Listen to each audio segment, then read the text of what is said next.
I thought I knew what loyalty meant, until the day my own sister destroyed everything I had built. They say blood is thicker than water, but what happens when the very person who shared your childhood, your secrets, your dreams, becomes the architect of your worst nightmare? This is my true betrayal story, and it's one that will make you question everything you believe about family bonds. If you've ever been betrayed by someone you trusted completely, this story will hit you like a punch to the gut. But stay with me, because what happened next changed my life forever. My name is Melissa, and for 32 years, I believed I had the perfect family. My younger sister Emma and I weren't just siblings, we were best friends, confidants, partners in crime. We built sandcastles together as children, shared clothes as teenagers, and stood by each other through heartbreaks and triumphs as adults. Emma was the light in every room she entered. Where I was cautious and calculated, she was spontaneous and vibrant. I was the responsible older sister who became a successful real estate developer, while Emma was the free spirit who bounced between creative jobs, always chasing her next big dream. But here's the thing about love and trust: they make us vulnerable in ways we never see coming. 3 years ago, I was living what I thought was my perfect life. I had just launched my own real estate development company, specializing in luxury condominiums. My husband Mark and I had been married for 8 years, solid as a rock. We had just bought our dream house, a beautiful Victorian that we were renovating together, room by room, building our future with our own hands. Emma was going through a rough patch.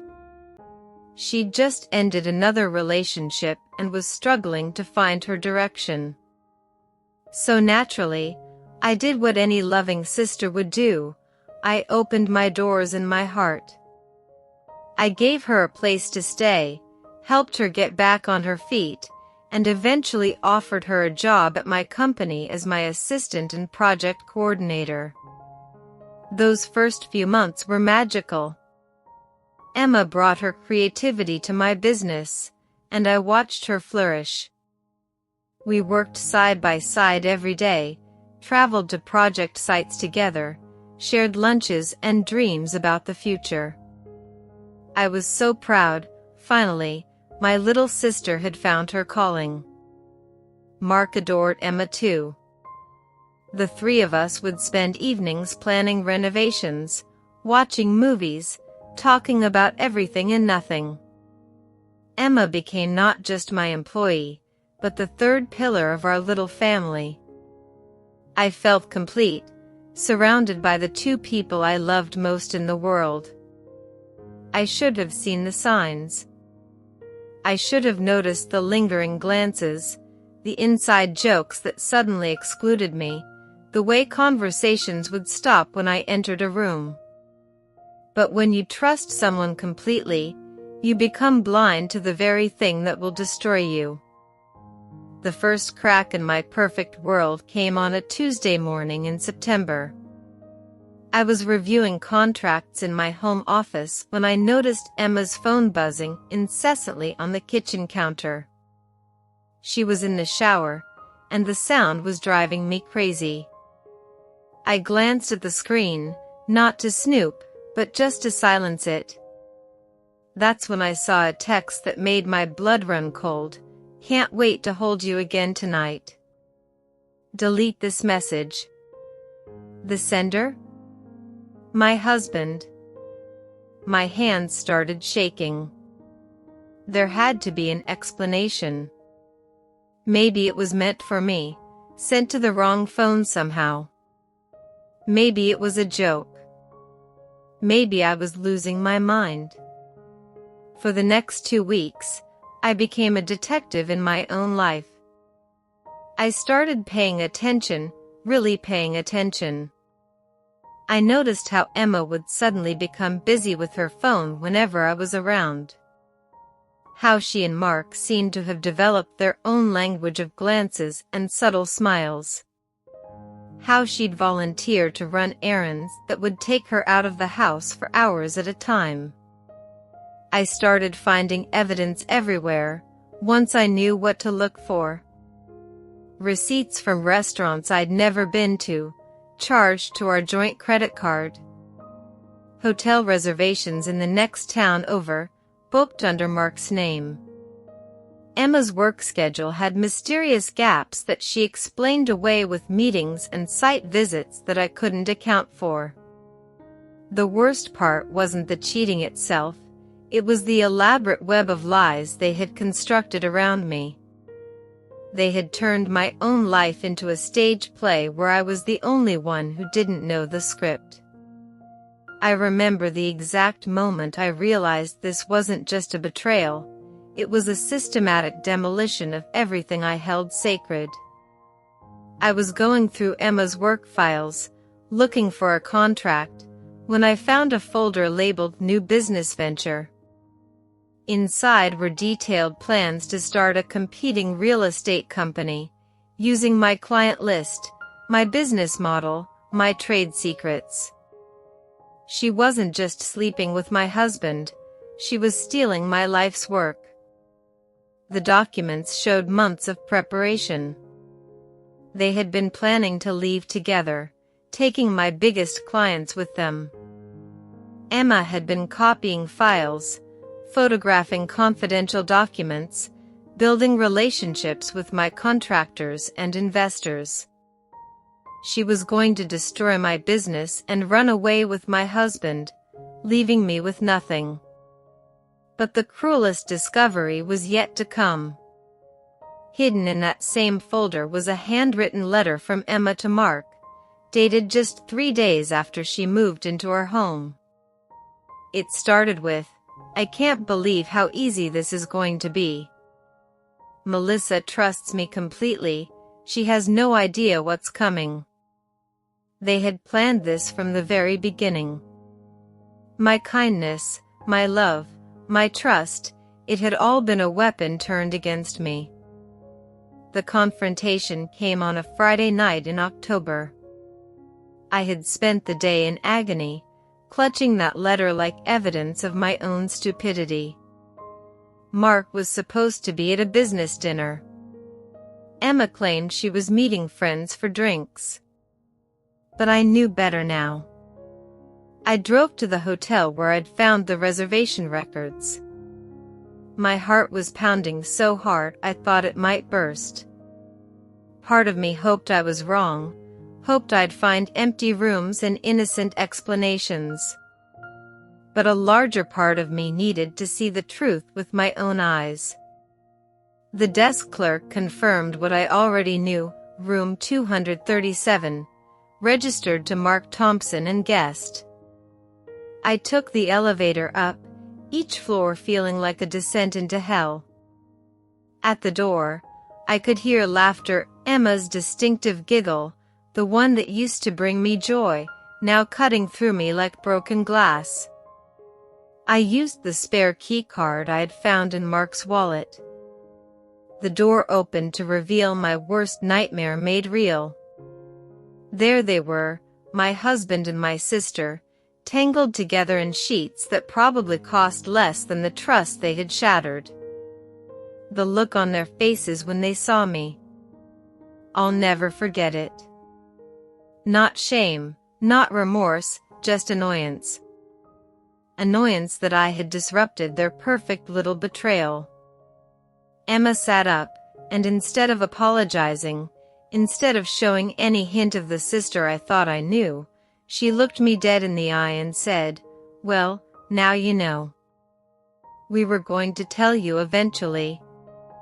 Mark didn't even have the decency to look ashamed. He just grabbed a robe and said, "Melissa, we didn't plan for this to happen, but we can't help how we feel." How they felt. As if their feelings mattered more than the 8 years of marriage, the lifetime of sisterhood, the business we'd built together, the dreams we'd shared. as if their feelings justified the systematic destruction of my entire world. That's when Emma delivered the final blow.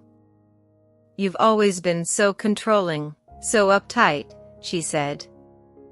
"Mark and we just understand each other. We're starting fresh, together. The business, the clients, they were never really yours anyway. I did most of the work these past few months." In that moment, I realized I wasn't just losing a husband and a sister. I was losing the version of myself that believed in unconditional love, that trusted without question, that saw the good in people even when they were showing me their worst. I won't lie to you, the next few months were the darkest period of my life. I felt like I was drowning in betrayal, gasping for air in a world that no longer made sense. They moved out together within a week, taking not just their belongings but chunks of my soul. The business attacks started immediately. Emma began contacting my clients, spreading lies about my competence and reliability. 3 major projects fell through. Contractors started demanding upfront payments, suddenly questioning my creditworthiness. She knew exactly where to strike to cause maximum damage. But here's what Emma and Mark didn't count on. They had betrayed someone who had built her entire life on resilience and integrity. Every night, as I sat in that empty house surrounded by half-finished renovation projects that now felt like monuments to my naivety, I made a choice. I could let their betrayal define me, or I could let it refine me. I started documenting everything. Every stolen client contact, every breach of confidentiality, every piece of intellectual property they had taken. I hired a forensic accountant who discovered they had been siphoning money from company accounts for months, funding their hotels and restaurants and their new life together. More importantly, I started rebuilding, not just my business, but myself. I enrolled in therapy, not because I was broken, but because I wanted to understand how I had missed the signs, how I could trust again without becoming cynical. I reached out to industry colleagues who knew my work and my character. I was honest about what had happened, not for sympathy, but to differentiate myself from the lies Emma was spreading. One by one, clients began returning. Contractors vouched for my integrity. The business community rallied around authentic relationships over convenient betrayals. 6 months after that hotel room confrontation, I received a call that changed everything. Emma and Mark's new company was failing spectacularly. Turns out, stealing clients is easy. Keeping them when you don't have the skills to back up your promises is impossible. They were facing lawsuits, bankruptcy, and worst of all, the realization that their betrayal had gained them nothing but each other's untrustworthiness. Emma called me on a Thursday evening in spring, almost exactly a year after I'd found them together. Her voice was small, defeated, nothing like the confident sister who had looked me in the eye and justified destroying my life. "Melissa," she whispered, "I've made the biggest mistake of my life. I don't know who I became, but I hate her. Can you ever forgive me? Here's what I've learned about betrayal. It reveals more about the betrayer than it does about you." Emma's actions weren't about my shortcomings or Mark's irresistible charm. They were about her own insecurities, her jealousy of my success, her inability to build something of her own without tearing down what I had created. I told Emma that forgiveness wasn't something she could ask for and receive like a favor. Forgiveness was something I had to give myself, the permission to stop carrying the poison of their betrayal in my heart. I forgave her for me, not for her. But forgiveness doesn't mean reconciliation. Trust, once shattered so completely, doesn't get rebuilt with apologies. Emma had shown me who she truly was, and I chose to believe her. Today, 2 years later, my business is stronger than it ever was. I've expanded into 3 new markets, hired a team of people who share my values, and built relationships based on mutual respect rather than blind trust. I've learned to trust wisely, to love with boundaries, to give my heart without losing my mind. Mark and Emma's relationship imploded within 18 months, surprise to no one who understands that relationships built on betrayal carry the seeds of their own destruction. They had torn down my world to build their own, only to discover that foundations built on lies cannot support lasting love. I'm engaged now to David, a man who earned my trust through consistency, honesty, and respect. He knows my story, he's seen my scars, and he loves me not despite my journey but because of the strength it revealed. We're building something beautiful together, carefully, intentionally, with eyes wide open. If you're watching this because you've experienced your own betrayal, I want you to know something: you are not broken. You are not stupid. You are not responsible for someone else's choice to betray your trust.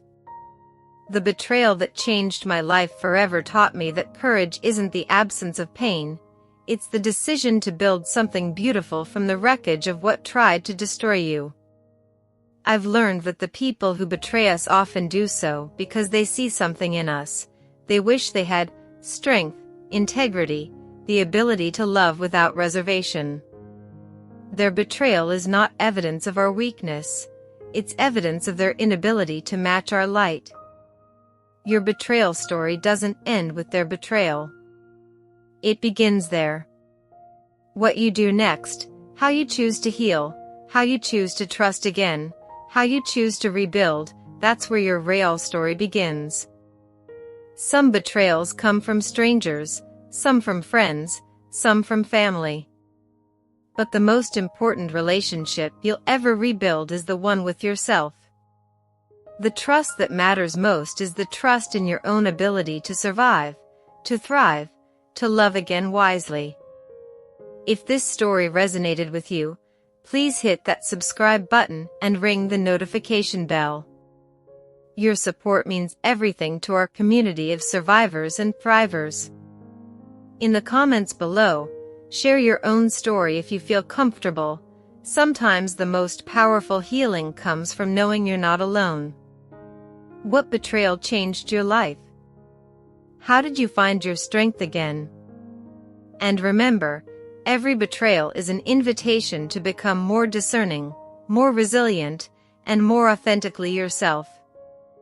Your courage to continue, to trust again, to build again, that's your victory. Thank you for letting me share my story with you.